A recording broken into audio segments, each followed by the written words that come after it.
Welcome to Deep Thought. Your philosophy must match your inner nature. This is key because, as I said, you got different groups trying to impose their philosophy on you. But and then some might work for you, some might. But ultimately, your philosophy, the way you choose to go through life, needs to match your inner nature. Let me use a controversy, and I'm about to make it controversial: veganism. Veganism. The reality is, as much as people, you got some people they hardcore vegan. Some people need a bit of meat, or some people might need to eat fish or something like that. That's just a reality. In fact, you got a whole culture, they eat very little vegetables, like Eskimos. Now, this ain't saying they right or wrong, but that's their nature, that's their biology and everything. Because sometimes people adopt something, but it's not for them. Let me use veganism and let me be clear. I'm a person who eats a lot of vegan food. So I don't have anything against it. But then you have some people. There's actually been some studies that say there's some people because they're vegan, they not getting vital minerals and stuff that they would actually get from meat. Now this ain't saying they supposed to sit down and eat all the meat, but there's something there. But that's that person's nature. Each person has to be individual. I remember there was a book years ago, I can't remember the title, it was talking about different blood types and what they should eat. That's a part of a person's nature, part of their physiology, And then, when you take it further, we're all born with a certain character. We're all born with a certain nature, just natural nature. It has nothing to do with philosophy. Indeed, the most philosophy would do, if we had that inner nature in our awake consciousness, the most of philosophy would do is just enhance what it is within us normally. But see, a lot of times, because of the forces that try to impose their philosophy, we don't really the philosophies we follow don't match who we are. Indeed, that's why a lot of people are sick. That's why they do stuff and it's like, this ain't right for me. This ain't right. Right? And I can say that from personal thing. I'll share that from personal thing. The stuff I went to graduate school for. And there's a reason I don't really, let's just say there's specific reasons I don't really talk about exactly what I did. But the reason, it didn't really fit me. It didn't really fit me. I tried it, but it wasn't my nature. What I should have done some other things. I really should have got into media and the stuff I'm doing now back then. But the thing with it was against my nature to follow. See, one thing is against my nature to follow a set rules.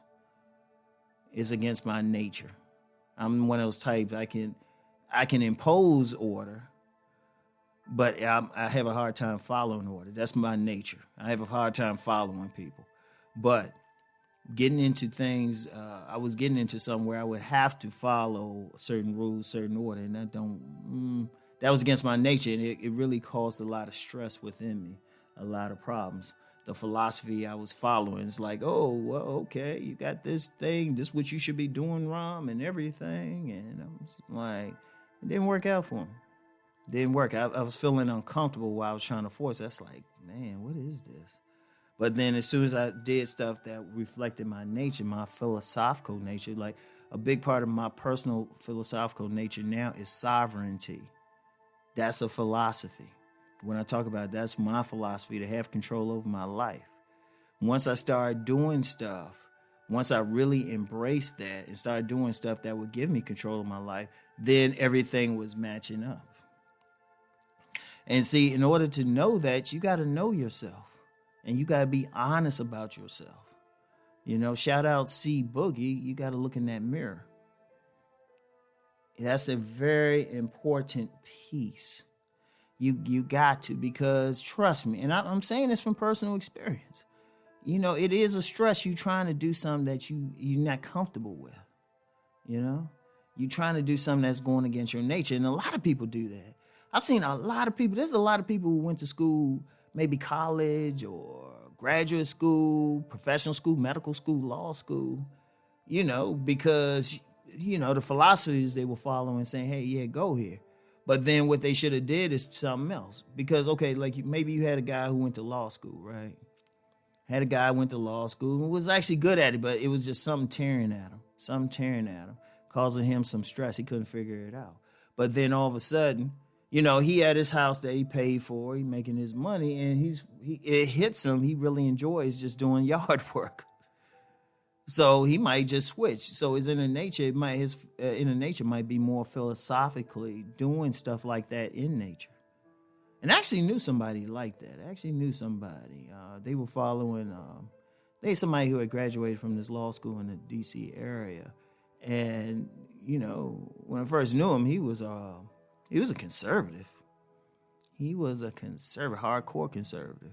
But something happened to tap him into his true self, and he turned up. He did a 180. 180. He turned completely around, and he was doing some stuff that would be classified as extremely liberal. But that was more who he was. That was more in line with his true nature. And then in remembering him, he always had that true nature. Because even when he was espousing conservative ideals, I would sit there and listen to him. I was like, something about your character don't match that. It really didn't. Right? And this ain't saying anything wrong with conservatism, because that's another thing too. Because some people's nature might be more conservative, and that in a political thing. They might be more laid back. They might be, not the type who wants to, the type to keep a certain order, because that's what ultimately conservatism is, to conserve. And that might be their inner nature. So it's not bad as long as it's what a person's inner nature is, And that's the thing. Now, I talked about the world of competing philosophies. I talked about, is your philosophy working for you? For it to work for you, it needs to match who you are inside as a person. And so in order to do that, you got to look at yourself. Because that nature, I'm going to tell you something about human nature. You can see human nature from the time someone's a child. You can see their nature from the time they was a child. Shoot, sometimes before then. Any woman who's had like more than 2 kids, she could say, yeah, one of them. Because I know like with my oldest son, when he was in utero, oh, shoot, he was an active kid. He'd be jumping around, punching. The other one would be sitting back chilled. And they still like that. They still like that, So that's an important thing to understand. Their nature is there no matter what. The key is aligning with the proper philosophy that can bring out that nature, or is in alignment with that nature. Is congruent with that nature. That's an important thing. And it can be tough, but like I said, you just got to look into yourself. So anyway, that's all I have for now, y'all. I want y'all to think on the things I talked about this week. All right? And y'all have a great weekend. Peace and blessings.